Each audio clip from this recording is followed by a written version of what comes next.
that stupid shit again.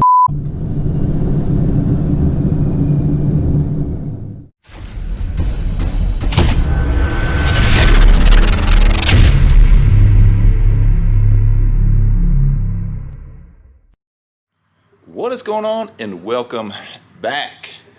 As you can see behind me, got Project Stepchild, can't see, on the trailer, and that could only mean one thing. It can mean we're going to the track or we've been to the track, and actually it means we have been to the track. I'm kind of filming this video in reverse, so bear with me on that, and we'll get through it. But anyway, wanted to go over a few things. If you're new to the channel and you like S550 content and some classic 73 Nova content, consider subscribing, turn your notifications on so you don't miss any new content.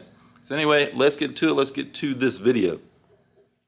Okay, so like I said, we went to the track last night. We went to Darlington Dragway. It is a quarter-mile track. The weather last night was actually pretty good. I checked the DA and it was around 600 to 700 feet. I think it was around 600 at the time that I ran. So the car is quick. Let me kind of go through and explain, before I show the actual video footage. We had a few issues. Mainly one issue was me not knowing the car, so I took it easy off the line. I didn't want to just get out there and rev it up 5-6 grand and dump the clutch and blow the tires off or whatever. So I wanted to take it easy. So I lined up and I actually got a good burnout this time. Just want to let you know that the JPC line lock is fully functional. It is working. So did a good burnout. Finally got that accomplished. At least we got that accomplished. I lined up and took the RPM up to about 2 to 2,500. What I was trying to do was launch the car smooth, kind of ease the clutch out, feather the clutch, and just get off the line clean so that I wouldn't spin. And I didn't know what to expect in first gear. If you've been watching my channel lately, we've only done pulls in this car in third gear. I did a little second gear pull and it blew the tires off. So I did not know what to expect out of first gear in the car. I knew it was going to be pretty wild. So anyway, so back to explain the time slip before I tell you the times and make this too long a video. So 204.63 was the 60 foot. Not great, but like I said, I was trying to ease off the line and the car actually bobbed like real bad. It fell on its face because it just didn't have enough RPM. Fell on its face before it took off. So the car took off, and we'll just go to the time slip real quick and then I'll explain some things about the run. So 8th mile went a 773 at 101.81 miles per hour. The mile per hour is good. The mile per hour is there, especially with such a slow 60 foot. 100, almost 102 in the 8th is no slouch. So yes, it only ran a 773, but that is because of the slow 60 foot, in my opinion. The car just didn't get out of the hole, and that is my fault there. So moving on to the quarter mile, we went 11.6505 at 126.72, so pretty close to 127 miles per hour. Like I said, the mile an hour is there.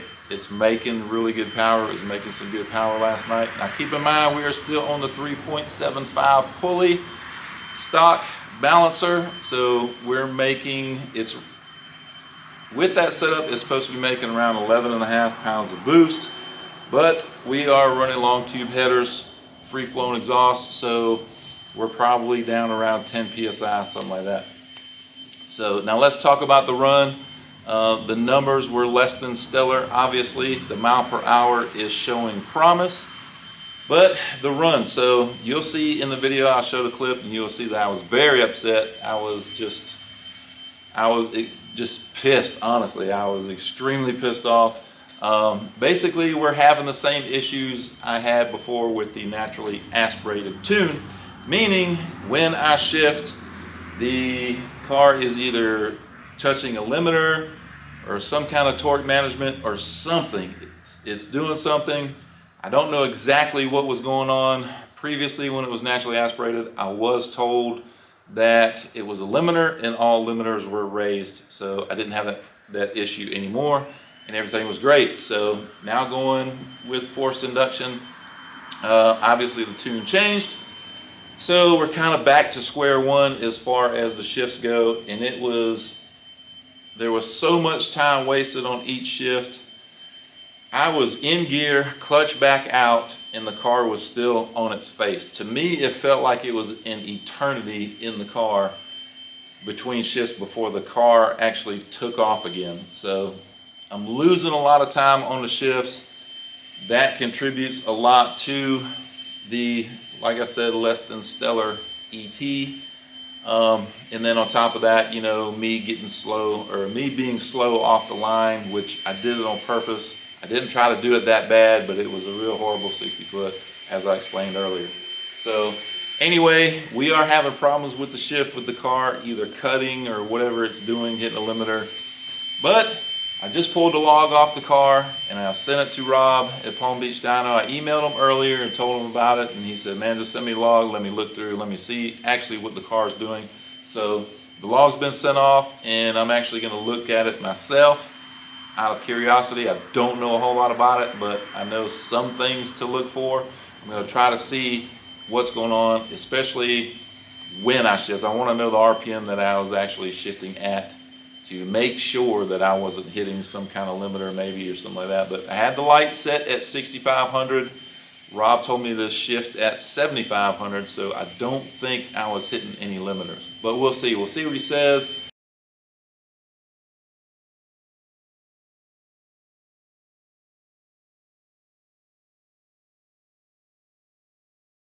But I wanted to explain everything that went on before I actually show you the video footage. And I only got one pass, unfortunately. The track was packed, it was so busy, and they were so slow getting people on the track and letting us make runs. And after that pass with the shifting, I was just kind of disgusted, honestly, with, you know, the whole night. So we packed the car up and we took off. So I only got one pass, but it happens, you know. Some good has come out of it. I'm seeing potential in the mile per hour of the car, so that is good. And we got the burnout issue fixed, so that is also good. That is actually awesome. Now I can actually do a burnout in the car.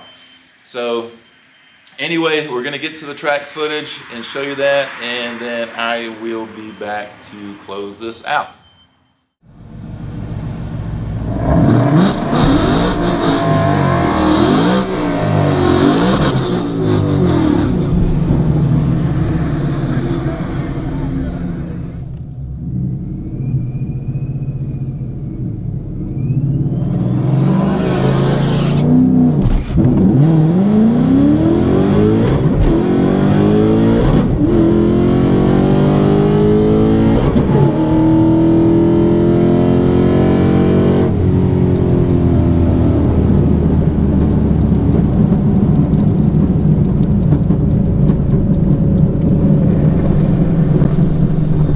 That stupid shit again.